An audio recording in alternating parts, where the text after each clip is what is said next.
World War III, the Bible calls it Armageddon, is coming, and this island will be wiped off the face of the earth. Watch this.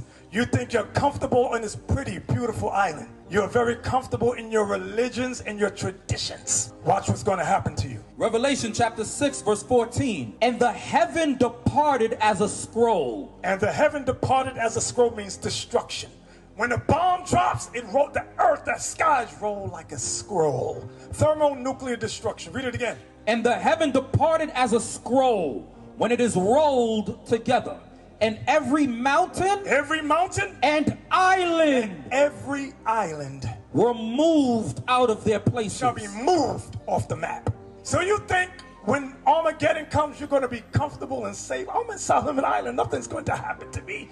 The fools, your churches have not taught you nothing. Destruction is coming. What you see in Israel today is just the beginning.